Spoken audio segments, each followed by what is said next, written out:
Good morning, everyone. Today, our topic is model business cycle. In our previous session, we had discussed the meaning of business cycles, kinds of fluctuation, and along with that, characteristics of fluctuation or cyclical fluctuation. So, today we are going to start the most important question of this chapter, that is model business cycle. We can classify the entire span of a trade cycle in four distinct phases as follow. The first stage is expansion, the second is recession, the third is contraction, and the fourth is revival. Yes, business cycle is divided into these four phases. We will discuss this later on, but Haberl has divided the phases of a trade cycle as under.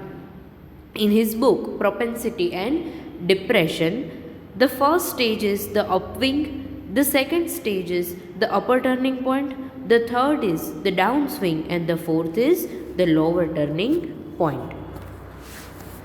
These four stages can be described in the serpentine or zigzag moving cyclical fluctuation. You can see in this. Yes, આપણે આજે સાયક્લિકલ ફ્લક્ચ્યુએશનનું એક્સપાન્શનથી revival સુધીના four stages કીધા ને we can describe it in this serpentine. જુઓ તમે આને serpentine shape કહી શકો ઓર ઝિગઝેગ પણ કન્સિડર કરી શકો.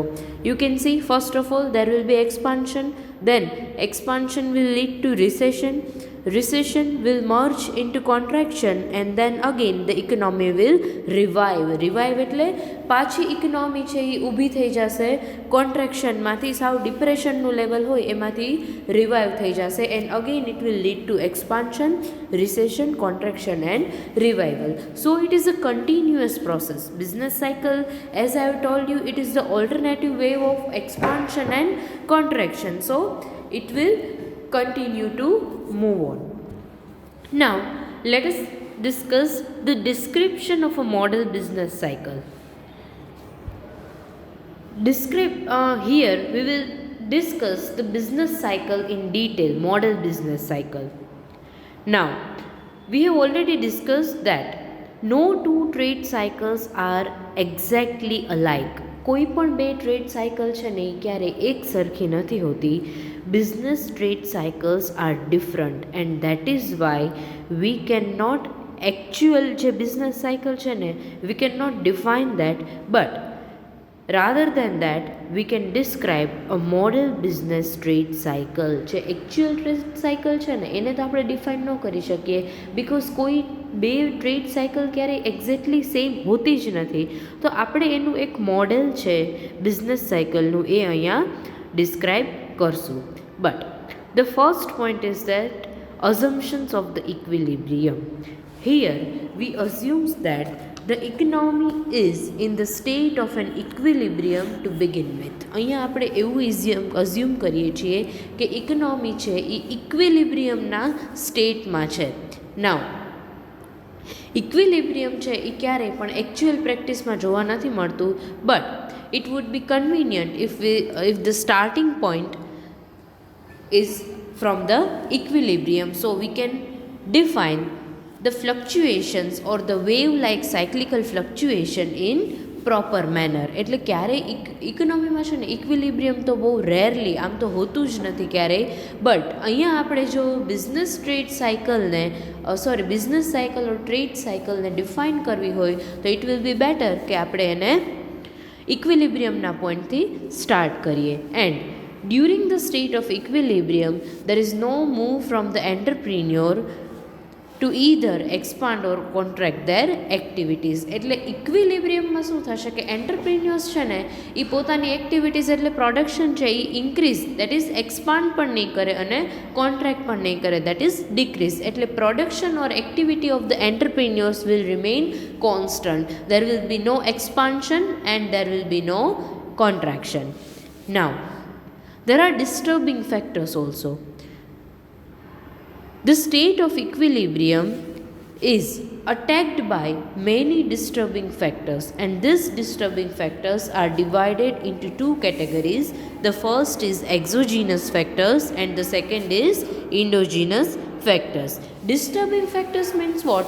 કે ઇકોનોમીમાં જે ઇક્વિલિબ્રિયમની સિચ્યુએશન છે કે ઇકોનોમીમાં હવે એન્ટરપ્રિન્યોર્સને આઉટપુટ એક્સપાન્ડ કરવાની પણ રિક્વાયરમેન્ટ નથી અને ડિક્રીઝ કરવાની પણ રિક્વાયરમેન્ટ નથી. તો આ ઇક્વિલિબ્રિયમ સિચ્યુએશન શું કામ ચેન્જ થાય છે?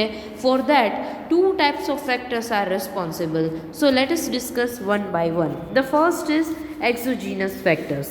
The exogenous factors break the equilibrium of the economy and they came from the outside of the economy. આ exogenous factors છે ને ઇક્વિલિબ્રિયમને બ્રેક કરવા માટે આઉટસાઇડથી આવે છે and that is why they are called the exogenous or external factors. એટલે આપણી જે ફર્મ છે ને એની આઉટસાઇડ જે ફેક્ટર્સ છે ને કે જે આપણા કંટ્રોલની બહાર છે, that factors are known as exogenous factors or external factors.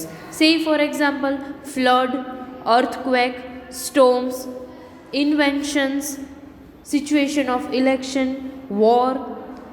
All these factors are known as exogenous factors on which a firm or entrepreneur has no control.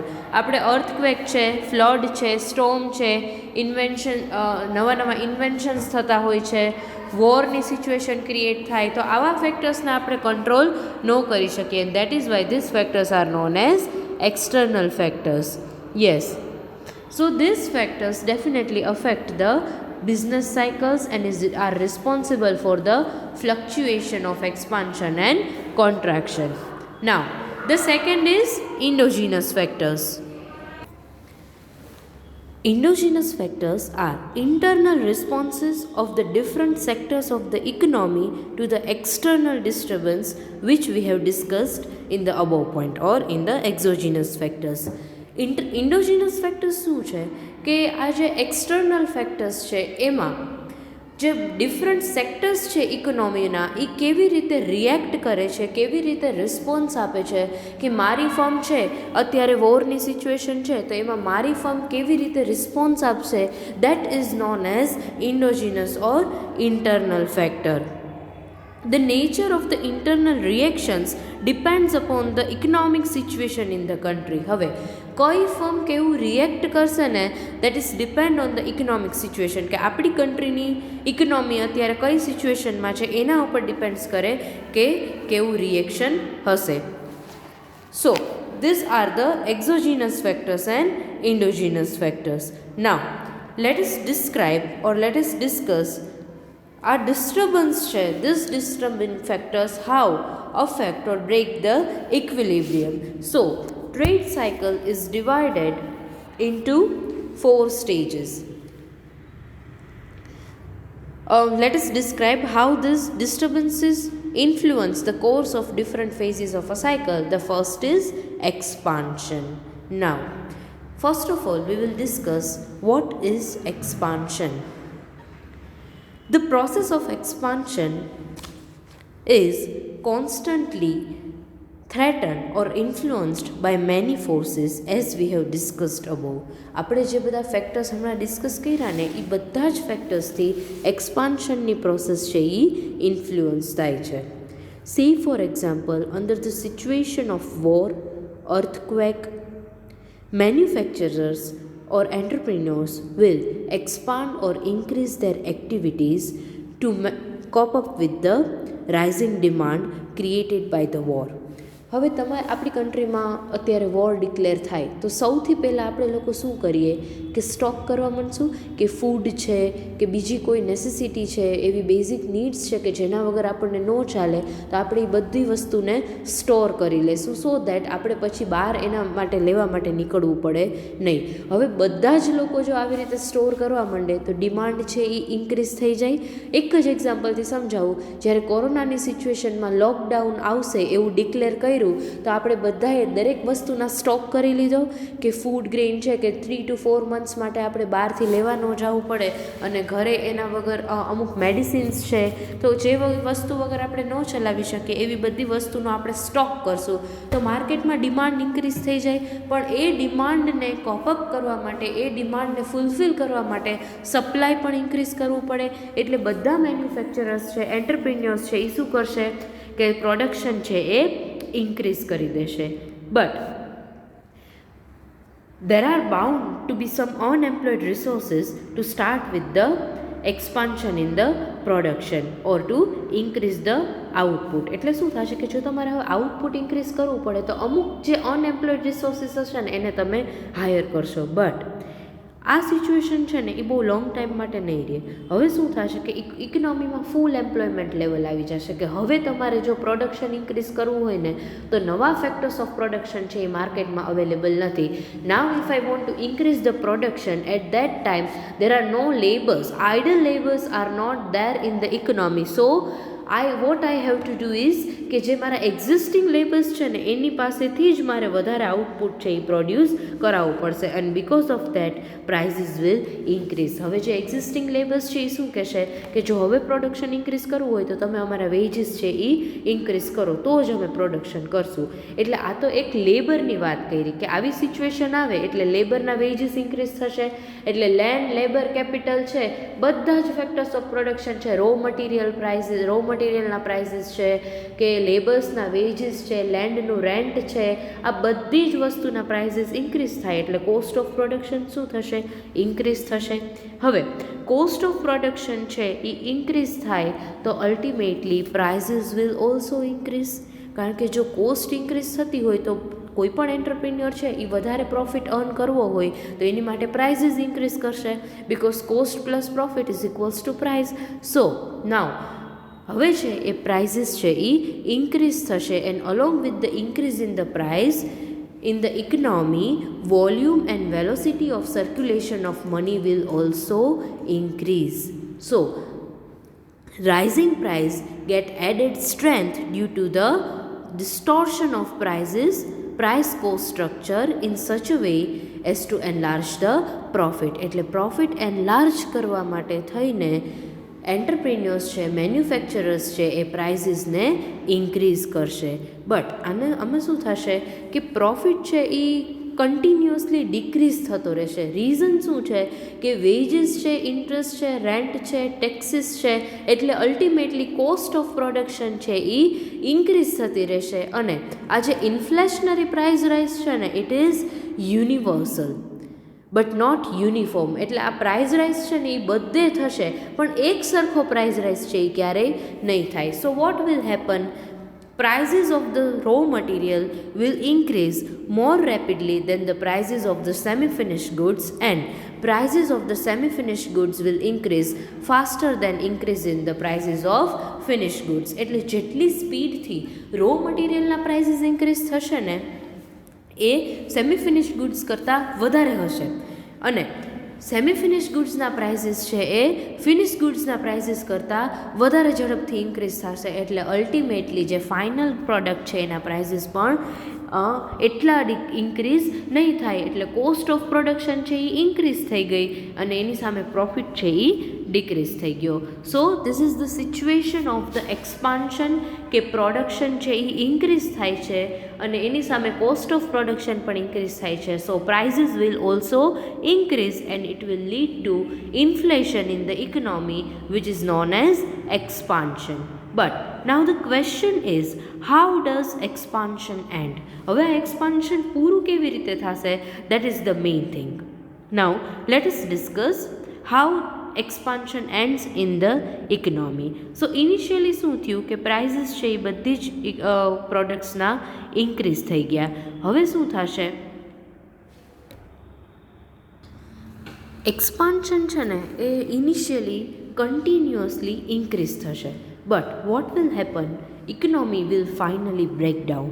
એટલે જો એક્સપાન્શન આમને આમ કન્ટિન્યુ રહે ને તો ઇકોનોમી છે એ બ્રેક ડાઉન થઈ જાય but it will not happen because before our economy break down there are certain limiting forces rising from within the economy. એવા અમુક લિમિટિંગ ફોર્સીસ હોય છે કે જે ઇકોનોમીમાંથી જ આવે છે અને ઇકોનોમીને સાવ બ્રેકડાઉન થતાં પહેલાં રોકી લે છે. તો આ જે ફોર્સીસ છે એ ક્યાં છે? Late us discuss. The first is rising cost. Yes, if we just I have told you, if you want to increase the production further, it means you have to pay more to the laborers and factors of production છે એની cost છે એ increase થઈ જશે in the form of wages, rent and wages, rent and interest. તો આ factors of પ્રોડક્શનની cost of production છે એ ઇન્ક્રીઝ થઈ જાય છે તો પ્રાઇઝીસ પણ ઇન્ક્રીઝ થશે. બટ એટલે અલ્ટિમેટલી શું થશે કે કોસ્ટ ઇન્ક્રીઝ થશે અને પ્રોફિટ છે એ ડિક્રીઝ થતો રહેશે. એન્ડ અલ્ટિમેટલી છે એ પ્રાઇઝીસ છે એ ઇન્ક્રીઝ નહીં થઈ શકે. That is the second point, price stop rising. હવે આ બે પોઈન્ટ હું તમને સાથે સમજાવું છું કે કોસ્ટ ઓફ પ્રોડક્શન છે ને અમુક લેવલ સુધી ઇન્ક્રીઝ થઈ જશે, પછી શું થશે કે તમે પ્રાઇસ ઇન્ક્રીઝ નહીં કરી શકો. એનું રીઝન છે કે after a certain point if prices continuous to rises along with the rising in the cost, expansion છે એ પછી પોસિબલ નહીં થાય. જો પ્રાઇઝીસ ઇન્ક્રીઝ થતી હોય ને તો પોસિબલ થાય, પણ અમુક લેવલ પછી તમે પ્રાઇઝીસને ઇન્ક્રીઝ નહીં કરી શકો. Now, why you can't do it? એના રીઝન છે. Prices stop rising એની અંદર 2 points છે. The first is inability and unwillingness of the banks to advance loan. હવે શું થશે કે તમારે પ્રોડક્શન ઇન્ક્રીઝ કરવું હોય ને તો તમે બેંક પાસેથી જનરલી લોન લ્યો. એટલે અહીંયા શું થશે કે જો બેંક છે ને અમુક લેવલ સુધી લોન છે એ પરમિટ કરશે, બટ આફ્ટર દેટ બેંક છે એ લોન્સ આપશે પણ ઇન્ટરેસ્ટ રેટ છે ને એ ઇન્ક્રીઝ કરી દેશે.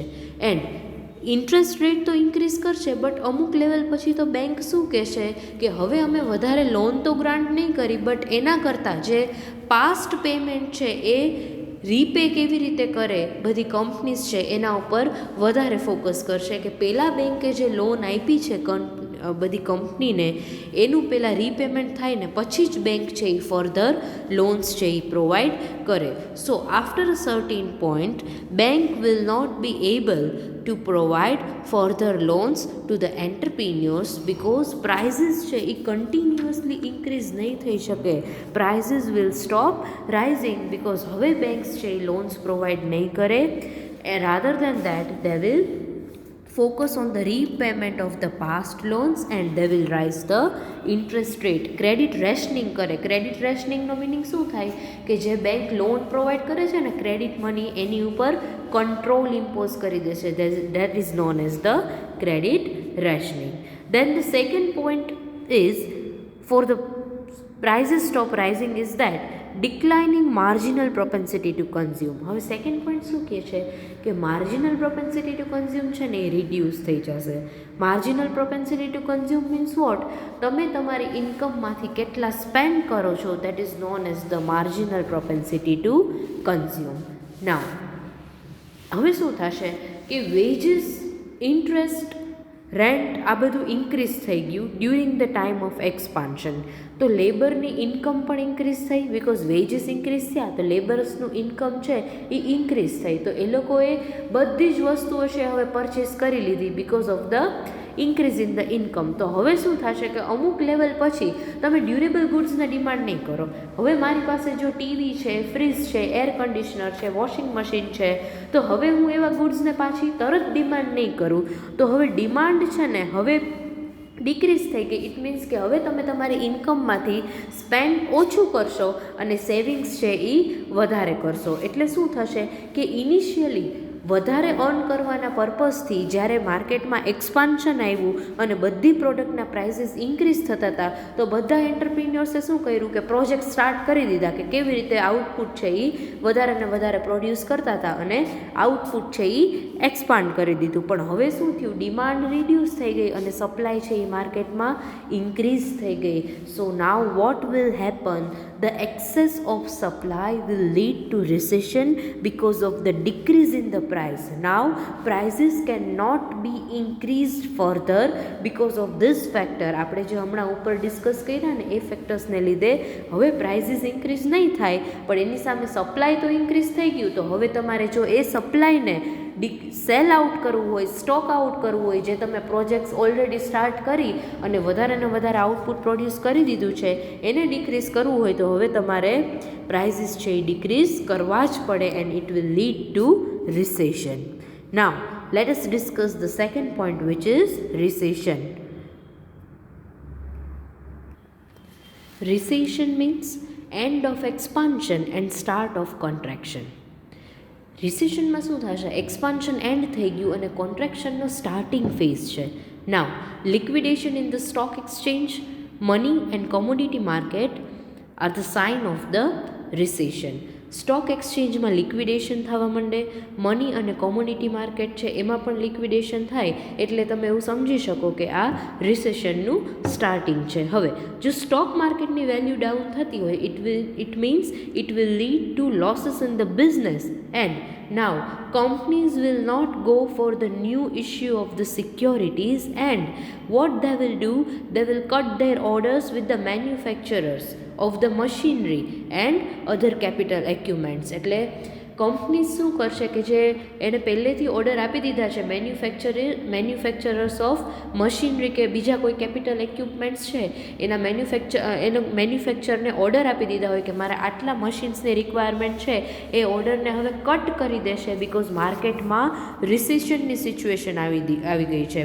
જે ડીલર્સ છે કોમોડિટીઝના, એ લોકો શું કરશે, એ લોકો જે ઓલરેડી સ્ટોક અવેલેબલ છે એ સ્ટોકને કેવી રીતે જલ્દી ક્લિયર કરવો કે સાવ માર્કેટમાં કોન્ટ્રેક્શન આવી અને પ્રાઇઝીસ સાવ બોટમમાં વયા જાય, એના પહેલાં આ જે સ્ટોક છે એને ઓછી પ્રાઇઝે કેવી રીતે ક્લિયર કરવો એ લોકો ફર્સ્ટ ઓફ ઓલ એ વિચારશે. એટલે સૌથી પહેલાં ડીલર્સ સ્ટોક એક્સચેન્જ રિડ્યુસ થયું, દેન કંપનીઝ છે એના ઓર્ડર્સ અને આઉટપુટ છે એ ડિક્રીઝ કરી દે છે, and dealer will try to clear off their stock in the market.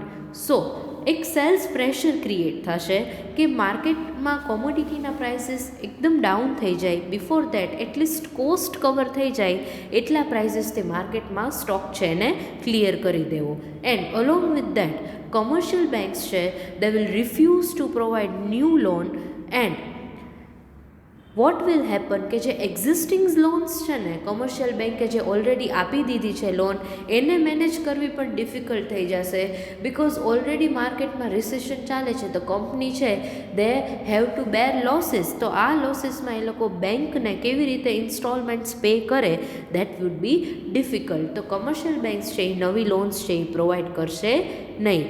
So sales pressure in the stock exchange, commodity and money market will bring about a fall in the prices and profit. એટલે તમારે જો existing સ્ટોકને clear કરવો હોય તો તમારે prices છે એ decrease કરવા પડે. પ્રાઇસ રિડ્યુસ કરો તો પ્રોફિટ માર્જિન પણ રિડ્યુસ થઈ જાય. એટલે અહીંયા રિસેશનની સિચ્યુએશનમાં આ એક કોન્ટ્રેક્શનનું સ્ટાર્ટ થાય છે. સો with this the phase of the recession will merge into the contraction. So the third stage of the business cycle is contraction. Now what will happen in the contraction? There is an overall reduction in the economic activity like production, income and employment, and prices will fall in a cumulative manner. Cumulative નો meaning શું થાય? Self growing, કે જે એકવાર જો employment, income, production, prices decrease થશે ને તો એ કન્ટિન્યુઅસલી ડિક્રીઝ થશે. જો એમ્પ્લોયમેન્ટ રિડ્યુસ થાય, બિફોર દેટ આપણી ઓલી જે લિંક હતી ને એ જ યાદ કરાવું. જો ડિમાન્ડ ડિક્રીઝ થાય ઇટ મીન્સ પ્રોડક્શન ડિક્રીઝ થાય. પ્રોડક્શન ડિક્રીઝ થાય તો હવે વધારે લેબર્સની રિક્વાયરમેન્ટ જ નથી. અનનેસેસરી કંપની છે એ શું કામ એક્સ્ટ્રા લેબર્સને પે કરે કે હવે પ્રોડક્શન જ ડિક્રીઝ થઈ ગયું છે તો 5 લેબર્સની જ રિક્વાયરમેન્ટ છે, અને કંપનીમાં જો 10 લેબર્સ વર્ક કરતા હોય તો બાકીના જે 5 લેબર્સ છે એને નહીં રાખે કંપની, બિકોઝ અનનેસેસરી કંપની એને વેજીસ પે કરવા પડે. સો if there is decrease in the production, there will be decrease in the employment decrease થશે તો ઇન્કમ પણ ડિક્રીઝ થશે. એટલે અલ્ટિમેટલી જે પ્રાઇસ ડિક્રીઝ થાય છે એ આ બધું એક ક્યુમ્યુલેટિવ ઇન નેચર છે કે કન્ટિન્યુઅસલી બધામાં રિડક્શન થશે. Now the fall in the prices is caused in the beginning by the excess stock. હવે પ્રાઇઝીસ ડિક્રીઝ શું કામ થઈ? કારણ કે પહેલાં એટલું પ્રોડક્શન કરી લીધું હતું એક્સપાન્શનના ટાઈમમાં કે હવે તમારે જો એ સ્ટોકને ક્લિયર કરવો હોય તો you have to decrease the prices.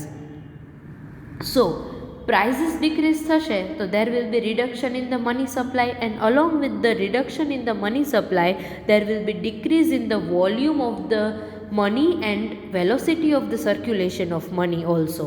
એટલે માર્કેટમાં મની સપ્લાયની ક્વોન્ટિટી ઓફ મની સપ્લાય છે એ પણ ડિક્રીઝ થશે અને જે સ્પીડથી મની માર્કેટમાં સર્ક્યુલેટ થતા હતા ને એ સ્પીડ પણ ડિક્રીઝ થઈ જશે. So cut in the money supply will lead to fall in the market. એટલે માર્કેટમાં જે એક ડાઉનવર્ડ ટ્રેન્ડ શરૂ થાય છે which is known as the contraction. મંદી કહીએ ને આપણે કે માર્કેટમાં મની છે જ નહીં કોઈ પાસે, એટલે money supply that is quantity of money પણ રિડ્યુસ થઈ ગયું અને એની વેલોસિટી ઓફ સર્ક્યુલેશન પણ રિડ્યુસ થાય છે. સો as we have discussed in the point of expansion, that is expansion is universal but not uniform. Same way contraction in the of the price fall is universal but not uniform. એટલે આ જે contraction છે ને એટલે price fall છે universal છે, આ બધે અફેક્ટ કરશે બટ એક સરખું નથી હોતું. So this is what will happen at the end of the contraction, that is prices of the raw material will reduce more rapidly than the prices of the semi-finished goods, and prices of the semi-finished goods will reduce more rapidly than the prices of the finished goods which are already ready for the consumers. કે જે તમે ગુડ્સનું already manufacture કરી લીધું છે એની prices છે એ decrease થશે. એટલે રો મટીરિયલ છે, સેમી ફિનિશ ગુડ્સ છે, ફિનિશ ગુડ્સ છે, બધાની પ્રાઇસીસ છે એ ડિક્રીઝ થવા માંડશે ઇકોનોમીમાં. So this is the third stage of business cycle, that is contraction. Now contraction પછી કયું સ્ટેજ છે? That is revival. રિવાઇવ થવું એટલે પાછું માર્કેટમાં અપવર્ડ શિફ્ટ થશે. નાવ let us discuss the fourth stage, that is revival. Before the economic collapse during the depression, એટલે સાવ ઇકોનોમી પડી ભાંગે ને ડિપ્રેશનમાં એની પહેલાં there are certain forces which will lead to revival of the economy. કેમ એક્સપાન્શનમાં સાવ breakdown થાય એની પહેલાં within the economy there are certain forces which will not let the economy to break down, and same way રિવાઇવલમાં પણ એવા forces છે કે જે ઇકોનોમીને સાવ કોલેપ્સ થાય એ પહેલાં રોકી લેશે. So now let us discuss which are these factors. The first is rising demand. Yes, during depression આપણે કીધું કે ડિમાન્ડ છે એ સાવ ડિક્રીઝ થઈ ગઈ હતી અને બધો સ્ટોક છે એ એક્ઝોસ્ટ થવા માંડ્યો તો બધાએ સેલ કરી દીધું હતું. અને પ્રોપેન્સિટી ટુ કન્ઝ્યુમ છે ને એ ક્યારેય it can never be zero. Even during depression એવું ક્યારેય પોસિબલ જ ન થાય કે તમે તમારી ઇન્કમમાંથી કાંઈ સ્પેન્ડ કરો જ નહીં, કોઈ કમોડિટી છે એ પરચેસ કરો જ નહીં, એવું ક્યારેય પોસિબલ થાય નહીં. એટલે પ્રોપેન્સિટી ટુ કન્ઝ્યુમ છે ને it can never be zero, and this rises the demand for a stock taking in case of consumers goods. એટલે જે કન્ઝ્યુમર ગુડ્સ છે ને એની ડિમાન્ડ તો ઇન્ક્રીઝ થાય જ. હવે જે ડ્યુરેબલ ગુડ્સની આપણે વાત કરી કે જે લોંગ ટાઈમ સુધી ચાલે, સે ફોર એક્ઝામ્પલ ટીવી છે, ફ્રીજ છે, એર કન્ડિશનર છે, આ બધા ડ્યુરેબલ ગુડ્સ છે. એટલે એકવાર તમે પરચેસ કરી લો તો તમારે 15 to 20 યર્સ સુધી એને પાછા પરચેસ ન કરવા પડે. બટ હવે શું થશે કે હવે એક આખો સ્પાન પાસ થઈ ગયો, એક ફેઝ આખો પાસ થઈ ગયો. એટલે તમારી પાસે જે ગુડ્સ છે ને either you have to replace it or it require repairing. કાં તો તમારે એને કાંઈક રિપેરિંગની રિક્વાયરમેન્ટ હોય, કારણ કે તમે આટલો ટાઈમ એને યુઝ કરો તો એ મશીન છે તો એમાં કાંઈક રિપેરિંગ જોઈએ, અને કાં પછી તમારે એને નવા પરચેસ કરવા પડશે.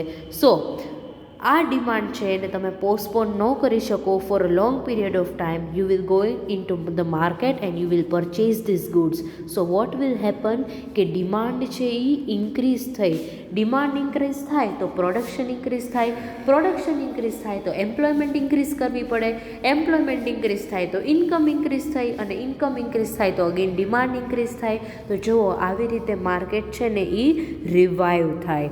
The second reason for the revival is reduced cost. Yes, ડિપ્રેશનની સિચ્યુએશનમાં શું થયું હતું કે કોસ્ટ છે એ ઇન્ક્રીઝ થઈ ગઈ હતી અને પ્રોડક્શન છે એ બધી કંપનીઝે બંધ કરી દીધું હતું બિકોઝ માર્કેટમાં ડિમાન્ડ જ નહોતી. બટ હવે શું થશે કે ધીમે ધીમે કરીને ડિમાન્ડ ઇન્ક્રીઝ થાય છે, સો પ્રોડક્શન છે એ ઇન્ક્રીઝ કરવું પડે.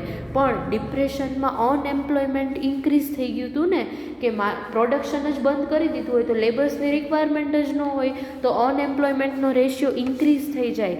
એટલે હવે માર્કેટમાં એટલા બધા લેબર્સ આઇડલ છે કે એ લોકો પાસે કરવા માટે કોઈ કામ જ નથી. એટલે હવે જો મારે પ્રોડક્શન ઇન્ક્રીઝ કરવું હોય તો માર્કેટમાંથી હું જે નવા લેબર્સને અપોઇન્ટ કરીશ they will ready to work even at the low wage rate. હવે જે લેબર્સ છે because of the unemployment cost of production will reduce. જે લેબર્સ છે એ ઓછા વેજ ઉપર કામ કરવા માટે રેડી થઈ જશે, કેપિટલનું ઇન્ટરેસ્ટ પણ ઓછું હશે, રેન્ટ પણ ઓછું હશે, ટ્રાન્સપોર્ટેશન કોસ્ટ છે, ઇન્સ્યોરન્સ છે, આ બધી કોસ્ટ છે એ ડિપ્રેશનને લીધે રિડ્યુસ થઈ જશે and that is why production can be increased. એટલે ડિપ્રેશનમાં જે ફેક્ટર્સ ઓફ પ્રોડક્શન સાવ આઇડલ હતા એ ફેક્ટર્સ ઓફ પ્રોડક્શનનો હવે આપણે યુઝ કરશું and because of that cost of production will be low. So rising demand and reduce cost once again improve price cost relation. એટલે અહીંયા શું થશે કે પ્રાઇસ કોસ્ટ રિલેશન છે એ ઇમ્પ્રૂવ થઈ જશે and they remove the losses and they will start generate profits. એટલે loss છે એ રિમૂવ થઈને હવે પ્રોફિટ જનરેટ થવા માંડશે and with the increase in the profit depression will end and revival will start. So this is the fourth stage of business cycle, that is the revival. એટલે હવે શું થશે કે નવી સિક્યોરિટીઝ છે એ ધીમે ધીમે માર્કેટમાં કંપનીઝ છે એ નવી સિક્યોરિટીઝ ઇસ્યુ કરશે અને કંપનીનો જે લોસ છે એ સેટ ઓફ થઈ જશે બિકોઝ આઉટપુટ ઇન્ક્રીઝ થશે, ઇન્કમ ઇન્ક્રીઝ થશે, એમ્પ્લોયમેન્ટ ઇન્ક્રીઝ થશે અને જે એક્સપેન્ડિચર છે of the factors of production છે એ ઓછું થઈ જશે અને ઇન્કમ છે એ જનરેટ થવા માંડશે in the stage of the revival and finally revival will merge into the phase of expansion and at this point the trade cycle completes its first round and is ready for the second. એટલે હવે શું થયું, રિવાઇવલમાંથી expansion આવ્યું but એ તો તમને આ એક trade cycle complete થઈ. એક્સપાન્શનથી રિવાઇવલ આવ્યું ને એ એક ટ્રેડ સાયકલ કમ્પ્લીટ થઈ અને હવે પાછું એક્સપાન્શન આવશે ને એટલે પાછી બીજી ટ્રેડ સાયકલ છે એ સ્ટાર્ટ થશે. So these are the four stages of the business cycle. The first is expansion, the second is recession, the third is contraction and the fourth is revival. So I hope now you are clear with the model business cycle. This is the complete answer which we have discussed today. Thank you very much. See you all in the next session.